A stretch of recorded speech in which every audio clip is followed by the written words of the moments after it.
que tout le monde! Vive la mer! Ouais!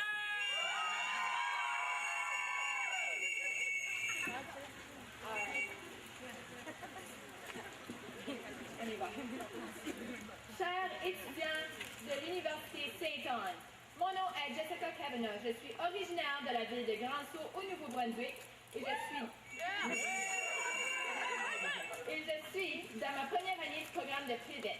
Je suis ici aujourd'hui pour partager avec vous comment l'augmentation des frais de scolarité a fait que les étudiants soient originaires de différentes provinces au Canada, autres que la Nouvelle-Écosse.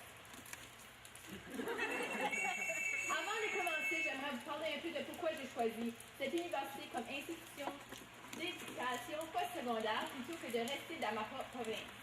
Malgré la distance, 10 heures de conduite, j'ai choisi de venir à l'Université Sainte-Anne non seulement pour le programme académique et le petit campus chaleureux, mais principalement pour rencontrer de nouveaux gens et développer une indépendance personnelle.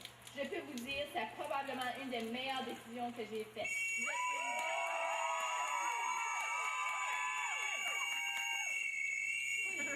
Par contre, la différence entre les frais de scolarité des autres provinces et ceux de la Nouvelle-Écosse peut être un problème pour certains gens.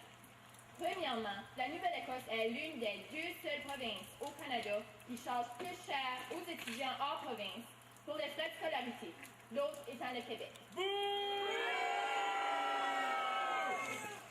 Déjà que nous devons payer pour le transport et le logement encouru par notre choix d'étudier dans une autre province que la nôtre, ceci n'est certainement pas un atout à notre situation financière.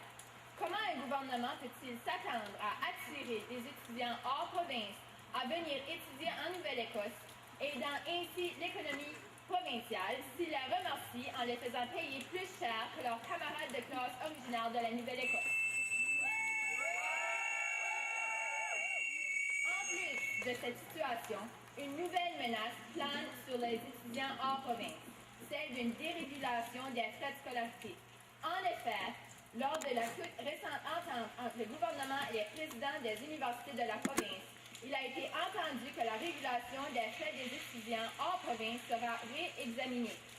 Ceci veut donc dire que, alors que les frais de scolarité devront augmenter de 3% pour les étudiants néo-écossais, ceux des étudiants qui sont originaires des autres provinces canadiennes pourraient subir une augmentation encore plus importante.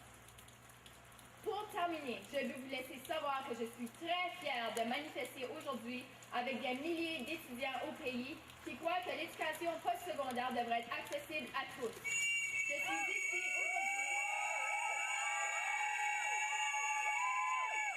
Je suis ici aujourd'hui afin de supporter à la fois les étudiants néo-écossais, les étudiants hors province et les étudiants internationaux, qui font face également à des défis importants. Je supporte une réduction des frais de scolarité et une augmentation des subventions gouvernementales et je demande au gouvernement provincial et national d'être à l'écoute de la population. Les frais